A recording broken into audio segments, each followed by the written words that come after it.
at mauna sa lahat ng bagay ng aming buhay patungo sa iyong mga pangako, Panginoon. Salamat po. Bless your word and your people. In Jesus' name, amen. 2 Corinthians chapter 1. Sapagkat kahit gaano man karami ang pangako ng Diyos, sabi mo sa katabi mo, napakarami pala. Tutuparin niyang lahat ito sa pamamagitan ni Kristo. Okay? Sabi mo sa katabi mo, dahil kay Jesus. Kaya nga, masasabi natin na tapat ang Diyos at ito'y makakapagbigay sa Kanya ng kapurihan. Sabi po sa English, no? For all of God's promises have been fulfilled in Christ with a resounding yes. And through Christ, our amen, na ang ibig pong sabihin ay nag-agree ka or nag-yes ka, ascends to God for His glory. Okay? May tanong po ako. Kung ang mga pangako po ng Diyos ay binayaran na ni Kristo at sinigurado ng Kanyang biyaya, bakit marami pa rin sa atin ang hindi nakakaranas ng katuparan niyon araw-araw? No? Bakit marami pa rin sa atin ang hindi nakakaranas ng pangako na sinabi ng Panginoon? Di ba sabi ng Lord ay, pag inuna natin siya, ang lahat ng bagay na ating nanaisin, ibibigay niya sa atin. Tama, mali? Lo. Pwede po kayo mag-amen, ano po? Okay. So kung sinabi ng Panginoon na ang lahat ng bagay ay ibibigay sa iyo, bakit may sitwasyon kang hindi mo gusto? Di ba? Eh sinabi ng Panginoon, hindi kita iiwanan, so ibig sabihin, kasama mo siya. Pero bakit pakiramdam mo minsan, palagi ka mag-isa? Sabi niya, hindi ka pababayaan. Pero bakit parang lagi ka na sa dulo na ng buhay mo na wala ka ng ibang makita kundi blank wall? Ang daming nating kiniklaim sa mga bagay-bagay na sinabi ng salita ng Diyos. Pero ang tanong, bakit hindi ko pa nararanasan yung mga bagay na yun? Kalabitin mo yung katabi mo, sabihin mo sa kanya, bakit nga ba?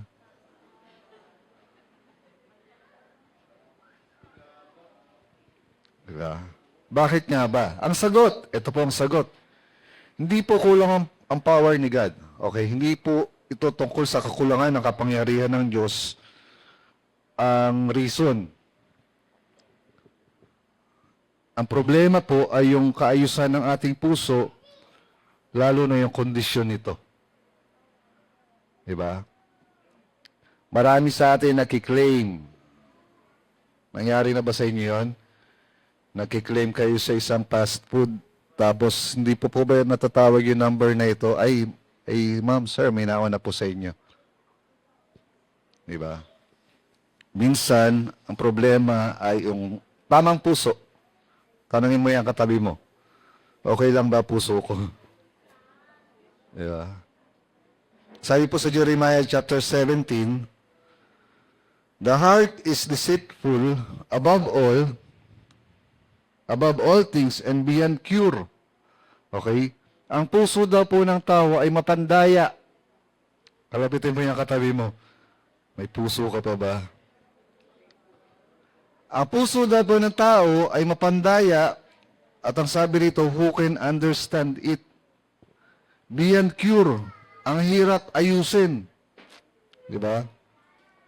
So minsan nakala natin okay tayo, tama tayo, pero ang problema deep inside, nabanggit po ito ni Kuya Erwin nung Sunday, yung pinakailalim ng puso mo, nandun yung problema. Kaya kahit mag-claim ka ng mga promises, pati hindi nangyayari. Kasi may kailangan tayong ayusin. Ang isang araw may tumawag sa akin at ang sabi niya ay papatulong siya para sa deliverance, nagpapapray kasi haunted house yung bahay nila. At yung bahay nila ay kusang gumagalaw yung mga doorknob. Tapos pag naano nila ay lumalakad na sa kisame. Tapos may mga bata nagtatakbuhan sa bakuran nila. Tapos, hanggang sa may nadidemonize na. Tapos, trace back ko yung hanggang pabalik ng 4 na henerasyon. Nalaman ko na may lahing, may inaalaga ang kapre, duwende, at may mga lahi pang aswang-aswang. Sabi ko, kailangan ano natin yung mga entry point ng buhay natin. Sabi ko, kumusta kayo ng parent mo? Ay, patay na po tatay ko eh. Kumusta kayo ng nanay mo? Naku, pastor, natumbok niyo po. Hindi po kami okay ng nanay ko. Sabi ko, kailangan nating ayusin yan. Kasi ang sabi ng Panginoon, iwanan mo muna yung offering mo sa altar, ayusin mo muna yung dapat mong ayusin, tsaka mo balikan para yung offering mo ay may value. Sabi niya, Pastor, tamang-tama po yung verse na sinabi niyo kasi yan po ang aking binasa kaninang umaga. So minsan akala natin okay tayo, pero sa pinakailalim ng buhay natin, ng puso natin, may kailangan kang ayusin. I-admit natin yon. Kaya pong lahat ay may bagay sa buhay natin hindi okay. Okay? Nagalmasal po ba kayo? Pwede po kayo mag-amen ha. Saka-sakali. Yun, praise the Lord. Lahat po na Rita. So kung lahat po ng pangako ng Diyos ay yes or oo, ang response po natin palagi ay amen. Para sa pag-angkin. Ano po? Hindi yung, oh, okay. Parang hindi ka pa kumbinsido sa sinabi ng Diyos eh. So, pag po kayo makakapunta sa ibang lugar, paano magpuri ang mga tao, nakadepende po yun sa kanilang pangailangan. Okay? Nung nagpunta kami sa Mindanao, nina Pastora Mean, nina Lorin, nakita namin yung mga tao doon paano magpuri. Ang simbahan nila hindi ganito. Hindi ganito kalamig. Next Sunday siguro, pwede tayo magdala ng kumot, no? Folding bed, ganyan. Hindi ganito. Pero ang pupuri nila ay matindi. Okay? Sabi nga nung laban nung anak ni Pacquiao, si Manuel Pacquiao Jr., sabi ng mga komentarista at naisip ko rin, kasi nga, naging draw yung laban. Sabi ko, wala kasi pinaghuhugutan ng push. Sabi nga ni Manny Pacquiao, kulang daw sa killer instinct yung anak niya. Si Pacquiao kasi may pinanggalingang kahirapan. Kaya talaga nagpursige. Pero itong si anak niya, kahit manalo o matalo, sabi nga ng komentarista, may uuwi ang magandang bahay, aircon na kwarto, maraming pagkain sa lamesa, hindi nabawasan ng pera. So kaya walang killer instinct. So talaga ganun din po. Kailangan natin na may pagpupursige. Kung gusto mong maklaim yung mga pangako ng Diyos, huwag tayo dun sa part na, oo nga no. Amen agad. Hallelujah. Amen agad. Angkinin mo kaagad kasi nga ang problema nga sa pag-angkin o pagtanggap ay yung iyuhin mo na. I-claim mo na. Di ba? Kaya nga sabi nung lumapit sa Panginoong Jesus, Lord, kung gusto mo po, anong sabi ng Panginoon? Abay, gusto ko. Lord, kung willing ka po, abay, willing ako. Di ba? Ang gusto ng Lord yung talagang kiniklaim mo kaagad. Okay? Sabi mo sa katabi mo, kailangan mo lang mag-claim. So pag-aralan po natin ang mga puntos natin pag-uusapan dito po sa ating 2 Corinthians chapter 1 verse 20. Ang title po ng ating pag-uusapan ay, ganda ng title natin. Okay. Ang pinakang title po niyan ay, Akin Ka Na Lang. Okay. Yan po pinakang title niyan. Ang subtitle po na dito ay, Ways to Claim the Promises of God. akin ka na lang. Huwag niyo na kantahin. Okay. So, unang bagay, para maklaim natin yung promises ng Lord, basahin po natin sabay-sabay, stay low and glow. Okay? Stay low and glow. Kung gusto po nating matanggap ang mga pangako ng Diyos sa atin, kailangan po nating magpaka-humble. Okay? Hindi natin kailangan excuse me po sa term, magpakahambog o maging mayabang. Diba? Kung gusto nating maranasan ang maraming bagay mula sa Panginoon, magpakumbaba po tayo sa Diyos. Okay? Magpakababa tayo sa Panginoon.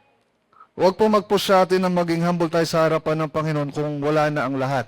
Wala ka na makain, wala ka ng pera, ang daming sakit, tas tsaka tayo papaka-humble kay God. Ngayon pa lang, i-practice mo na, stay low and glow. Kasi habang nandun ka sa pinakamababa, iyon po yung pinaka-place, pinaka-safe na place para sa ating lahat. Okay? Sabi mo sa katabi mo, ligtas ka dun. Kung merong pinaka-humble dun, ikaw yun. Okay? So, kailangan natin magpaka-humble, magpakababa. Huwag tayo masanay na palagi tayong nagmamataas. Kasi sabi ng kawikaan, ang pinakamahirap sa pagmamataas yung lagapak eh. Diba? Ang pinakamahirap sa pinakamataas ay yung pagdagsak. So, why not doon na lang tayo sa pinaka-safe na place, yung humility. Sabi mo sa katabi mo, humble ako.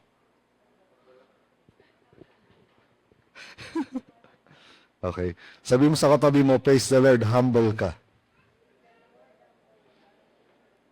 Ito po yung pinaka-safe na place para sa atin. Sabi po sa James chapter 4 verse 6, but He gives us more grace.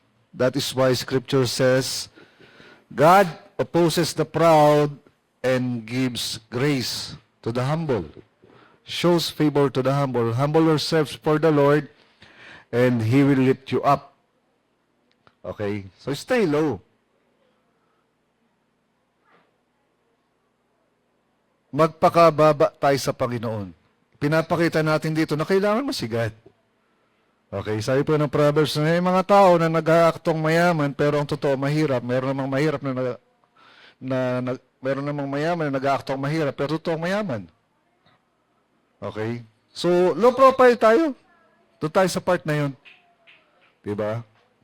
Doon tayo sa part na yun dahil yun ang gusto ng Panginoon. Si God nga bumaba galing sa langit, papunta sa atin Isang napakagandang picture ng pagpapakababa. Kaya sabi mo sa katabi mo, safe ka doon. Dahil habang tayo po ay nagpapakababa, tataas naman po tayo ng Panginoon sa lahat ng panahon at pagkakataon. Amen? Palapakan nga po natin ang Lord. So habang tayo nandun, may isang buhay na patotoo po tayo sa Panginoon. Okay? When we stay low, maguguro po tayo ng maraming bagay. Okay? Lalago ka at lalago sa maraming bagay galing sa Panginoon. We grow in God's goodness. Okay? Lalago ka sa kabutihan ng Diyos habang ikaw ay nagpapasakop sa Panginoon. Diba? Kasi habang ikaw ay nagpapasakop sa Panginoon, habang tayo nagpapasakop sa Diyos, makikita mo yung mga bagay na dapat kong ayusin sa sarili ko. Maraming verse nyo na po narinig sa pulpito ng binangonan yung sinasabi namin na yung tao lang ako Si Jesus nga po, tao din So what ang excuse para maging mabuti? Dahil si Jesus ginawa yun. Tao siya, 100%, at binigyan niya tayo ng magandang halimbawa kung paano maging tao. Sabi mo sa katabi mo, tao ka. Okay? So habang tayo nandun sa lugar na yun, na safe para sa atin, we grow in wisdom. We grow in wisdom. Lahat ng pwede nating matutunan sa place na yun, malalaman mo. We grow in knowledge. We grow in grace. habang nandun tayo sa lugar na yon. So para maklaim natin yung promises ng Lord, doon lang tayo. Okay? Anong sabi ng song? Doon ka. Okay, doon ka lang. Okay. So we grow as we wait, and as we wait, we glow. Doon sa glory ng Lord. And as you glow, God is glorified sa buhay mo. Amen? Hallelujah. Matthew chapter 5, verse 16. In the same way, let your light shine before men, before others, that they may see your good deeds and glorify your Father in heaven. Okay? Habang ikaw ay nagpapakababa at nagpapakaayos sa Panginoon, makikita ng marami na lumalago ka sa Panginoon. At sila ay nagpupuri sa Diyos dahil sa paglago mo. Okay? 1 Peter chapter 5, verse 6. Basahin po natin sabay-sabay. Humble yourselves, therefore, under God's mighty hand, that in due time, He will lift you up. Pag okay ka na, itataas ka ng Panginoon. Okay? Pag ikaw ay okay na, maayos na, itataas ka ng Lord. Kung tayo man ay na siraan o sinira ng ibang tao, hayaan na natin yun. Kwento nila yun eh. Diba? Pero ikaw, sa harapan ng Diyos, dapat maayos ka pa rin. Kada harap tayo kay God, hindi natin pwedeng isisi palagi sa ibang tao yun nangyari sa atin. May i-address si God sa buhay natin eh. Diba? May ayusin palagi ang Panginoon sa atin. Hindi natin pwedeng isisi sa mga kusino man. May ituturo sa atin ng Diyos. Kalabitin mo yung katabi mo, sabi mo sa Kanya, kailangan mo lang makita yon. Okay? So para maklaim natin yung promises na yan, stay low and glow. Okay? Hindi niyo po malilimutan yung mga puntos natin dahil madali po yung maalala. So, stay low lang. Stay low. Para lagi tayong naguglow sa glory ng Lord. Para lagi tayong bumabait at nagiging maayos. Amen? And dating di ka okay, ngayon okay ka na. Though minsan hindi ka okay, pero tinutulungan ka ng Panginoon maging maayos, tuloy lang. Kalabitin mo nga ulit yung katabi mo, sabi mo sa Kanya, stay low. Amen? Kabila naman, sabi mo, stay low. Hallelujah. Pangalawa, marami po ito kaya bibilisan po natin. Be brave. Okay? Basahin niya po natin. Okay. Lord, sabi, pag sumunod ako sa'yo, okay na lahat eh. Pero bakit naging worse yung sitwasyon? Parang lalo namang sumasama ang pangyayari. Diba? So ano yung mga bagay sa ating mga buhay na dapat maging matatag sa kabila ng mga pagsubok? So kailangan na mong maging matatag sa kabila ng mga pagsubok sa buhay. Lahat po tayo may dinadaanan, tama po ba? Mga pagsubok sa buhay. Diba? So be brave. Tatagan mo.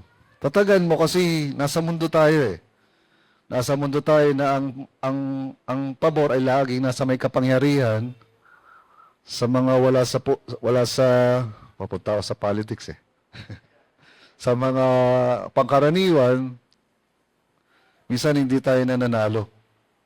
Pero sabi mo sa katabi mo, kasama mo ang Diyos. So anong kailangan natin gawin para maging matatag tayo? Patatagin po natin ang ating faith sa Diyos. Okay? Patatagin mo yung pananampalataya mo sa Diyos. Maging malalim ang relasyon mo sa Diyos. Hindi pwede yung shallow lang. Okay? Yung may liwanag pero walang apoy. Okay ba yung sa inyo?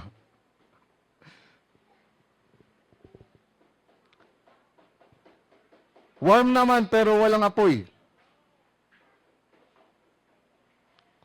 Diba, yung mga ilaw na yan, pag hinawakan niyo po itong mga dilaw na yan, mainit po yan. Pero pag hinawakan niyo itong putoy na ito, liwanag lang yan, pero hindi yan mainit. So minsan, maliwanag lang tayo, pero wala tayong apoy. Kasi nga, kailangan natin, palalimin natin yung relasyon natin sa Diyos. Amen po ba? Yun. Okay. Ito po ay sinasadya. Hello? O intentional mong gagawin. Hindi po ito iinit ka na lang. Naranasan nyo na ba yung nagsaing kayo tapos tumakbo yung oras, in-expect mo, luto na yung kanin? Pagtingin mo, hindi mo na isaksak. Binaba mo lang yung... Hindi nakababa yung pindutan. Pinilit mong iluto, nababad na yung kanin, hindi binawasan ng tubig. Kulang na lang dinuguan. Lumasak.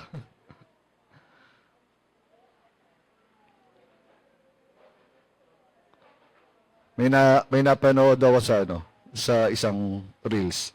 Para daw malas yung sugar ng kanin, ibabad nyo muna hugasan nyo mabuti, tapos ibabad nyo ng 30 minutes bago iluto. So, hinuwasan ko mabuti, talagang tubig na yung sabaw eh.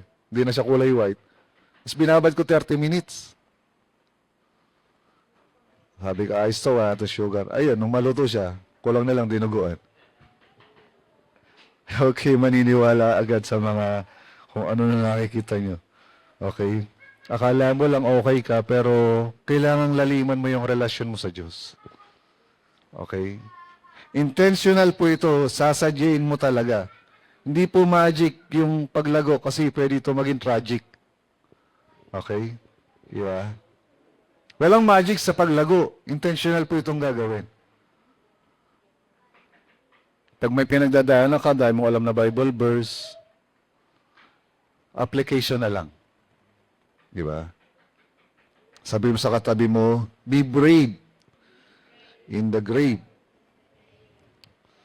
So, kailangan po natin na lumalim sa relasyon natin sa Panginoon. Sino po rito ang gusto niya lumalim siya sa Panginoon? Ang prayer ko po, sabi ko gabi, ang prayer ko, Lord, lumago po kami hindi dahil sa sitwasyon, kundi dahil sa nais ka namin maranasan. Di ba?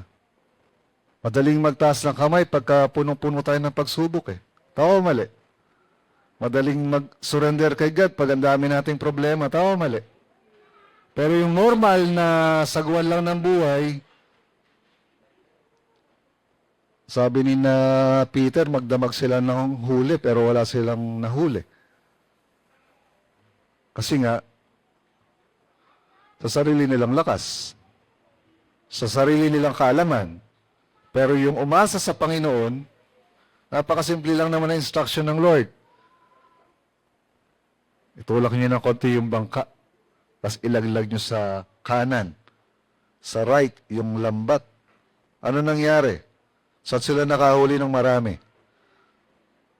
Sa mababaw. Bakit hindi sa left? Kasi wala nang matitira doon eh. Doon tayo sa tama, sa right.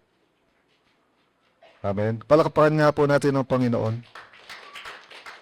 Ano mang pagsubok, mapagtatagumpayan natin dahil kasama natin ang Diyos. 1 Corinthians chapter 15, verse 57. But thanks be to God, He gives us the victory through our Lord Jesus Christ. Therefore, my dear brothers and sisters, stand firm. Okay? Sabi mo sa katabi mo, tatagan mo lang. Let nothing move you. Okay? Kahit ano pa yan, huwag kang mauga. Tatagan mo lang. Always give yourselves fully to the work of the Lord because you know that the work that your labor in the Lord is not in vain. Okay? Baka nga po, you stand firm at walang makauga sa iyo, pero yung sumunod na verse, na point, yung pagbibigay ng iyong buhay sa Panginoon, yun ang kailangan ayusin. Okay? Lord, sabi mo tatagan ko and no one can move me. Pero nalimutan mo yung next line. Okay? Yung next line na always give yourself fully to the work of the Lord. Kasi pag binigay mo, walang sayang. Sabi mo sa katabi mo, walang sayang. Walang sayang pag may binigay tayo sa Panginoon. Lahat ng binibigay natin sa Lord, kahit na ano pa po yan, yan po ay seed. Okay, sabi mo nga seed.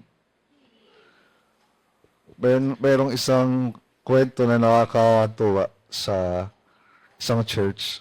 Nag-offering na yung mga tao, tapos napansin nung isa, ano yung inihulog mo? Wala naman ako nakitang inihulog. Wala akong nakitang inihulog mo. Sabi nung tao, seedless kasi yan. So I pray, wala po tayong seedless na nilalagay sa ating. Kailangan po nating mag-work for the Lord. Amen? Ang lahat po ng ating finances sa church ay napupunta po sa gawain. Amen? Palakpakan nga po natin si Lord. 1 Peter chapter 1 verse 3. Praise be to the God and Father of our Lord Jesus Christ. In His great mercy, He has given us new birth into a living hope through the resurrection of Jesus Christ from the dead. Isang matibay at matatag na halimbawa na si Jesus nga po ay nag-resurrect mula sa kamatayan. So ano man po ang ating pinagdadaanan, may pangako pong tagumpay para sa atin. So be brave in the grave. Okay? Nung ang church po ay dumaan sa isang matinding sitwasyon ng buhay natin, tayong lahat ay naranasan yung bagay na yon. Kada ako'y mananalangin, papuri po sa Panginoon, sabi ko, Lord, malapit na silang lumabas ng ospital. Kaya sabi ko, Kuya Owen, bro, isipin mo lang, lalabas na kayo. Isipin mo lang, matatapos na yan. Isipin mo lang, eto na yung day na lalabas na kayo. So kaya, kada magpipray ako, Lord, this day lalabas na po sila. This day magiging okay na po si Lordy. This day, Lord God, kiniklaim ko po yung healing for Lordy. At kanina, nandun siya nagsaserve siya sa communion. Diba? Lordy, taas mo ang kamay mo. Ayan pa si Lordy. Okay. Isang buhay na patotoo ng katatagan ng pananampalataya. Amen. Nayanig tayo ng bahagya pero hindi tayo na-move at na-question kay God na sa church pa naman nangyari. Akala ko ba yung gates of hell hindi magpiprevail sa church? Bakit sa church pa nangyari? Diba? Pero dahil maayos ang puso natin, sabi nga ni na Kuya Erwin, buti po sa church nangyari. Diba? Sabi sa akin ni na Kuya Erwin, buti po sa simbahan po, sa church nangyari. Pero ang kaaway, alam niyo naman, trumabaho, marumi. Minsan, ganun pa maisip natin, sa church pa naman nangyari. Diba? So be brave. Tatagan mong mabuti. Okay? Tatagan mong mabuti. Kasi hindi ka naman pababayaan ng Panginoon. Hallelujah. Kasi Jesus nag-resurrect 3 days after, ikaw rin, matatapos din yung sitwasyon na yan. Kailangan mo lang tatagan. Amen? Ako lagi ko nagpipray. Sabi ko, Lord, darating yung time, malapit na po. Ganun ako mag-pray. Lord, darating yung time at malapit na po. Di ako nagpipray, Lord, darating yung time, mangyayari rin po yung napakatagal. So, nagpipray ako, Lord, darating yung time at malapit na po. So, yun yung pakiklaim ng promise. Okay, sabi mo sa katabi mo, napakasimple. Mukha lang pinapahirap ng kaaway. Palakpakan po natin ang Panginoon. Pangatlong bagay po, ways to claim the promises of God. Pray or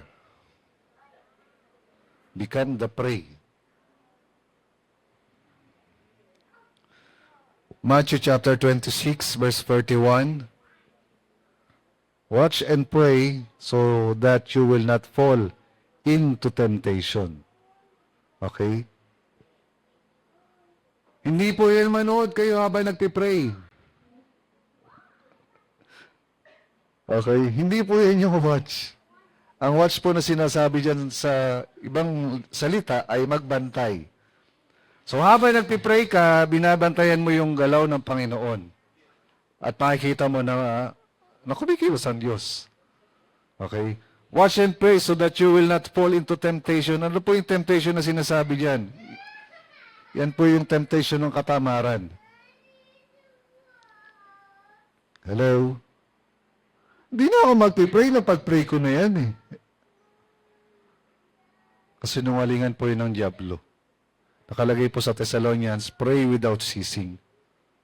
Naalala niyo yung babae na humingi ng justice doon sa judge? Siyempre, sa judge. At sabi ng judge, bibigay ko na nga yung gusto nito at baka ako'y mainis pa kaya kung ano pang mangyari. Binigay niya yung gusto ng balo. Diba? So, kailangan persistent yung prayer natin. Nagpipray ka pa ba? Babalikan natin yung ating mga katanungan. Nagpipray ka pa ba? Tanongin mo yung katabi mo.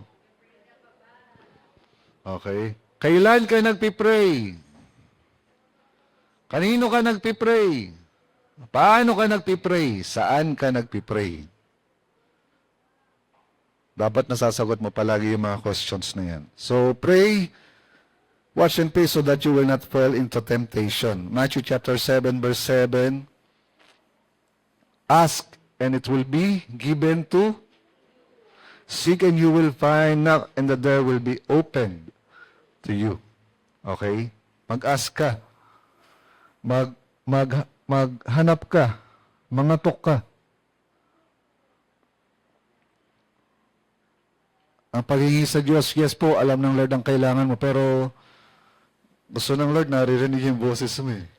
Gusto ng Lord na naririnig ka niya na humihingi. Gusto ng Lord, hinahanap mo siya. Doon hindi po mahirap hanapin ang Panginoon. Okay?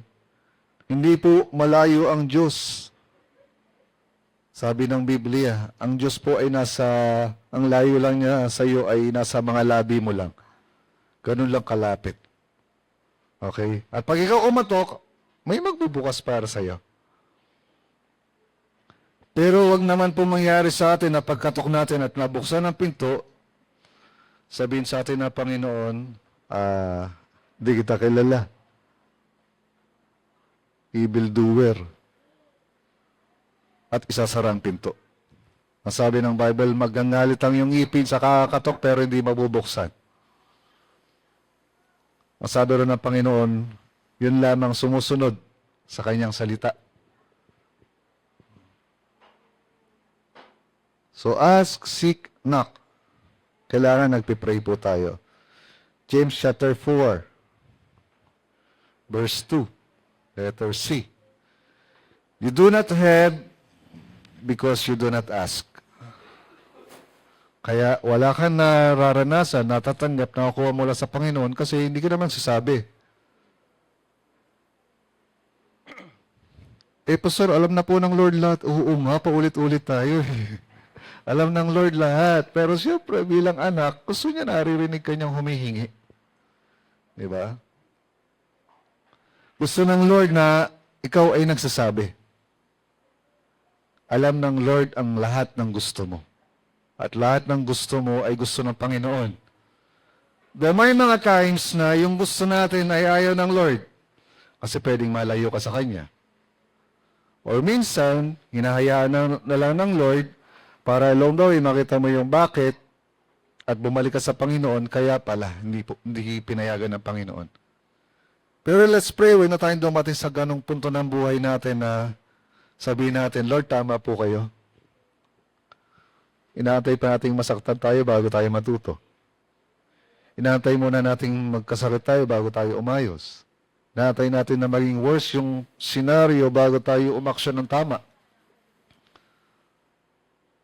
So, you do not have because you do not ask God.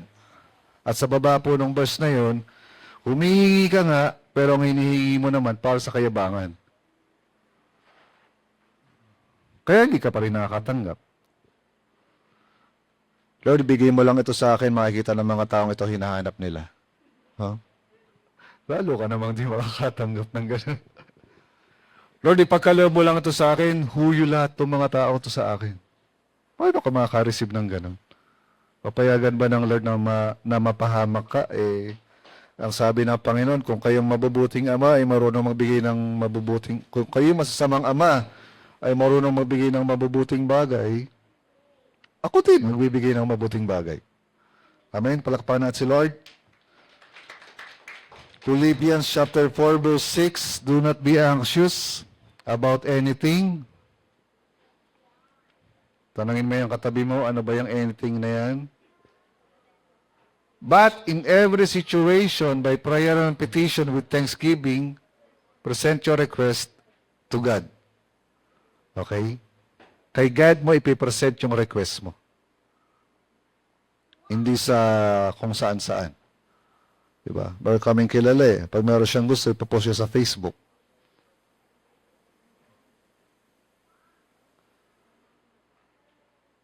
Meron ako nakita. Nag-post siya sa Facebook. Gusto ko ng bagong iPad. Ito yung model. Tapos kinalingguhan nakita ko naka-post na. Praise God sa nagbigay. Sabi ko, Lord, parang magandang gawin niya na. Pero wag ganun. Okay? Kasi minamalit natin ang Panginoon eh. Hayaan natin si Lord. Okay? Hayaan nating masurprise tayo ng blessings na galing sa Panginoon. Amen? So, about anything, do not be anxious, but in every situation, by prayer and petition, with thanksgiving, present your request to God. Panalangin may pasasalamat. Okay? Panalangin may pasasalamat. At doon sa 1 Thessalonians 5:17, basahin nga po natin. Pray continually. Palagi kang mag-pray. And I encourage every one of you na pagkausap mo naman si God, huwag naman puro hingi. Okay? Kapag puntahan ka kay Lord. Diba? Lord, ito po yung sitwasyon ng puso ko. Paayos nga po, di ko po kayang ayusin eh. Diba? Noong Monday, ayoko na magpastor eh. Noong Monday, di ba Sunday, service, say natin, kinabukasan, ayoko na magpastor. Karoon ako ng struggle, nakaroon ako ng pakaramdam na hindi okay. Gusto ko na maglap sa GC ng mga pastor. Gusto ko na maglap sa lahat ng GC. Pero merong sumisigaw sa malayo at nangungusap na pag-isipang mabuti. Then mga ilang ano lang, nag-message si Pastor Hiram, Pastor, kailangan ko ng number mo, may deliverance ka. Yun nga kinukwento ko na haunted house. Yun nga kinukwento ko na may lahing aswang, na may alagang duwende at kapre. Yung nga kinukwento ko na may gumagalaw ng kailang mga doorknob at gumagapang sa kisame, may mga bata nagtatakbo sa kanilang bakuran. Di ba? Nung gusto ni Elijah mamatay, nagdala ang Panginoon ng pagkain, dala ng mga ravens. Alam niyo pagkakaiba ng ravens tsaka ng crow? Mas matalino po ang ravens. Mas mahusay sila sa mga mathematics. How maisip na word? Tansyahan. Basta kaya nilang i-solve yung mga problems. Yun ang pagkakaiba ng crow tsaka ng raven. Kaya raven ang ginamit ng Panginoon kasi yung mga ravens ay smart. Sabi mo sa katabi mo, smart ka. So, napakahalaga po ng panalangin. Ano po? Bakit kailangan na nanalangin isang mananampalataya? Number 1, dito po tayo magsimula. Pwede kang mailigaw ng pride. Okay? Pwede kang mailigaw ng pride o pagmamalaki. Kaya kailangan mo mag-pray. Pag hindi ka na nagpipray, mas magaling ka na kay God. Pangalawa, bakit kailangan nagpipray ang isang mananampalataya? Ito po ang gasolina natin. Okay? Sabi mo sa katabi mo, gasolina. Ito ang gasolina ng buhay mo. Kung di ka nagpipray, baka aandap-andap ka sa highway. Diba? Ano pagkakaiba ng 2 wheels sa 4 wheels? Sa two wheels po, pagka ikaw ay na ubusan ng gasolina, may pipihitin ka lang sa gilid niyan eh. Reserve. Pero pag four wheels, wala kang pipihitin sa gilid niyan para umandar ka pa. Pag yan ay tumula na, kailangan mayroon kang malapit-lapit na gasolinahan. Huwag natin antayin pumula yung buhay natin bago tayo magpagasolina. Araw-araw po, kailangan natin ng prayer. So, ang prayer po ay gasolina ng buhay mo. Pangatlo, bakit kailangan nananalangin ka? Wala ka pong sariling kakayanan. Okay? Wala tayong sariling kakayanan. Aminin natin. Hindi natin kaya magbago. Tama ba? Wow, kaya niya magbago. Hindi natin kaya magbago, kaya kailangan nating magpipray. Kasi impossible po eh. Gusto mong bumait pero di mo magawa. Diba? Bakit kailangan nananalangin na isang mananampalataya? Dahil pag ikaw nagpipray, nagbubuhos po ng karunungan ng Diyos sa buhay mo. Kaya nga, pag nagpipray ka, meron ka palaging, oo nga, no? Amen. Marami kang nare-realize. Lord, ayusin niyo po yung mga taong yun. Pero i-address ng Lord, ikaw eh. Ayusin niya puso mo towards those people. Para at peace ka kay God. Amen? Alala niyo yung kwento ko na tungkol sa general tsaka sa private na nagda-drive ng battleship. Sabi ng general, mag-move ka left, palayo, kasi magkakabangga tayo. Sabi ng private, hindi po ako pwede mag-move. Ikaw mag-move, palayo. Tapos sinabi na niya, sa pangalan ng United States of America, mag-move ka. I am a battleship. Sabi ng private, kayo po mag-move. Ako po ay isang bayan. Ako po ay isang lighthouse. Babangga na po kayo. So, hindi mo pwedeng sabihin okay ka. Hindi mag-a-adjust ang word ni God para maging okay ka lang. Ikaw ang mag-a-adjust para maging maayos tayo. Hello? Ikaw mag-a-adjust, hindi ang Bible, hindi ang salita ng Diyos. Ikaw ang mag-aayos, hindi si God. Palakpakan po natin ang Panginoon. So may buhos na karunungan mula sa Diyos pag ikaw nagpipray. Panglimang bagay, bakit kailangan mo mag-pray? Dahil target ka ni Satanas sa ayaw at sa gusto mo. Target ka ni Satan. Araw-araw, ikaw ang tinatarget ni Satan. Dati walang pakialam sa'yo si Satan, tama ba? Hello? Dati wala namang pakialam sa atin si Satan eh. Bakit? Kasi parehas lang naman tayo ng ginagawa eh. Kung ano ginagawa ni Satan, hindi naman ginagawa natin. Okay, ma-pride si Satan, ma-pride din tayo noon. Mayabang si Satan, mas mayabang pa nga tayo kay Satan eh. Diba? Lahat ng bagay gusto natin gawin noon. Kaya si Satan walang paki sa atin. Pero kung ikaw ay naging born again na, sabi mo nga born again, ayaw na sa'yo ni Satan. Kaya target ka niya everyday. Ihiwalay ka sa Diyos. Ilayo ka sa Diyos. Ihiwalay ka sa fellowship. Sirain ang buhay mo. Buhusan ka at yung mga problema talagang halos ilibing ka na. Kasi target ka ni Satan. Tapos di ka pa nagpipray, ano nangyayari sa buhay mo? Diba? Sabi mo sa katabi mo, kailangan mo mag-pray. Okay? Yes po, pinagpipray po kayo ng church. Pinagpipray po kayo ni pastor, ni na pastora. Pero, yung shepherd po, pag yung flocks niya ay ayaw dun sa loob ng fence, minsan nag-suicide yan eh. Nagde-decide ng kanya, pag napahamak, ay uuwi, pipilay-pilay. So si shepherd naman, nahagurin ng oil. Tapos pag okay na ulit, pakakawalan. Napanood niyo yung ship na na-shoot sa kanal? Tinulungan ng shepherd. Tapos pagtakbo niya, na-shoot siya ulit. Diba? So pray or become the prey. Tatagan mo. Stay low and glow, be brave in the grave, at pray before or become the prey. Amen. Palakpakan pa natin si Lord.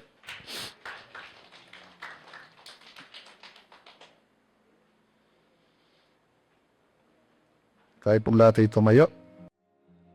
Happy manalangin namin Diyos, maraming salamat po sa salita mo, Panginoon, na naihasik sa aming mga puso, Panginoon, na para maklaim namin lahat ng mga promises, Lord God, na plans mo sa amin, Lord God, para mag-prosper kami sa buhay na ito. Ay kailangan lang namin, Lord God, maging humble, magpakababa sa iyong harapan, Panginoon, maging matatag sa anumang pagsubok ng buhay, at palaging manalangin, Panginoon. Lord, tulungan niyo po kami sa 3 puntos na aming napag-usapan. Mamunga po ito sa aming buhay, maranasan po namin, Lord God, yung bunga nito, Panginoon, na ikaw pa rin sa huli ang may tataas at mapapapurihan sa aming buhay, Panginoon. Tulungan niyo po kami, aming Diyos, na sa lahat ng bagay na gusto namin mangyari sa amin, Lord, ikaw lamang po ang lagi naming lapitan, kausapin, hingan ng gabay, para po kami makanuto sa buhay na ito, Panginoon. Tulungan niyo po kami na umasa lamang po sa iyo, Panginoon. Yes, kailangan naming mag-work, kailangan namin pagkadayuan ng mga bagay-bagay, pero isang bagay na ginagusto mo ay mag-rest kami at pagtiwala lamang sa iyo habang tinutupad niyo po ang mga pangako niyo sa amin, Panginoon. Lord, kiniklaim namin lahat ng dapat namin i-claim, Panginoon, sa aming buhay, sa aming pamilya, sa simbahang ito, at sa aming sarili, Panginoon. Kapatid, sa oras nito, kung meron kang kiniklaim sa Lord, ito yung pagkakataon na yung puso mo maayos, nagpapakababa ka sa Panginoon, you rise above any situation ng buhay mo, and you pray consistently. Now ask mo kay God, Lord, kiniklaim ko po yung pangako na ito na pinangako mo sa akin. Come on, just claim it. I-claim mo lang, Lord, kiniklaim ko na po itong kalakasan na ito, itong kagalingan na ito, itong pagpapalang ito, Panginoon, na para sa amin. Lord, kiniklaim ko po na ang buhay na ito ay magiging maayos, magiging malusog, malayo sa anumang karamdaman, Panginoon. Sa pangalan ni Jesus, Lord. Lord, dalangin ko po, Panginoon, na patuloy na maging tapat at totoo ang aming mga puso sa iyong harapan. Magpaayos kami palagi sa iyo, magpagabay kami palagi sa iyo, Panginoon, dahil maya-maya lang po, balik na naman kami sa nakagawian. Bukas, babalik na naman kami sa normal naming pamumuhay, pero huwag namin kalimutan ang mga salitang nahasik sa araw na ito sa aming mga puso, Panginoon. Cover namin ito, ilagay namin sa aming isip at puso ng salin, Lord God, maranasan namin yung bunga, at mapapurihan ka ng marami dahil sa aming pagtalikod sa kasalanan at sa pagsunod sa iyo, Panginoon. Ano man, Lord God, ang gawa ng Diablo ay amin pagkinakansela sa aming mga isip, sa aming mga puso, ano man pagmamanipula, ang kaaway, Lord God, sa anumang sitwasyon ng aming buhay, akin pong sinasaway at hindi pinapayagan, Panginoon, na maghari sa aming simbahan, sa aming pamilya, bayi sa aming mga sarili, Panginoon. Lord, tulungan mo kami, lakaran namin ang mga pangako mo at ingatang maigi sa aming mga puso. Huwag naming isipin na hindi na ito matutupad, kundi patuloy na lang namin i-claim ang mga salita mong buhay at totoo, may kapangyarihan sa aming puso at pagkatao, Panginoon. Tulungan niyo po kami sa buong linggo na ito, Lord God, na aming tatahakin. Hindi namin alam kung anong meron bukas. Pero isa lang ang pinapaniwalaan na marami kang sorpresa para sa lahat, Panginoon. At yun po, ang patuloy namin tatangkilikin mula sa iyo, Panginoon. Salamat, Panginoon, sa aming pansamantalang pag-iwahiwalay at sa maiksing fellowship sa lunch, Panginoon. Ikaw po ang maranasan pa rin namin at patuloy na mapapurihan, Panginoon. Salamat po, i-cover mo kami ng banal mong dugo sa pangalan ni Jesus. Amen, amen, amen.